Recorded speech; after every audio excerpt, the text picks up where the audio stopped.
Israeli settlements such as these are again in the spotlight. They're illegal under international law because they're built on Palestinian land which Israel has occupied since 1967.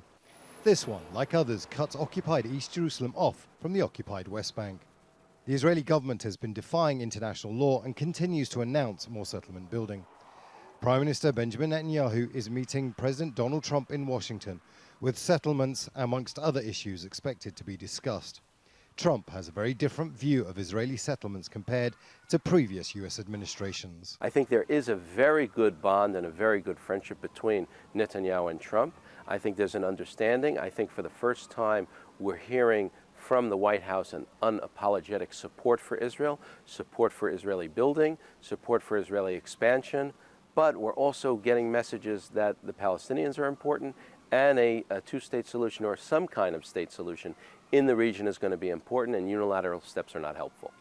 Netanyahu now thinks he has a partner in the US when it comes to Iran. He'll be looking for significant movement on Iran and will want strong language on imposing more US sanctions on the country, as well as rolling back the nuclear agreement. But whether it's the settlement or Iran or the stalled peace process, one former Palestinian minister says it's business as usual. I don't find there to be a big change. For example, look at the position on settlement. You know, we've heard forever that settlements are an obstacle to peace. What does that mean? Why didn't the administration said what was right and what was American policy is that settlements are illegal? It's full stop, and they should have done something to dismantle them. Instead, we haven't seen that, and we have seen an increase in settlements. Comes the new administration, he says, you know, settlements do not help making peace. Also on the agenda is the Iranian civilian nuclear deal. Now, when President Obama was negotiating this deal, Israel made its concerns very clear, both publicly and privately.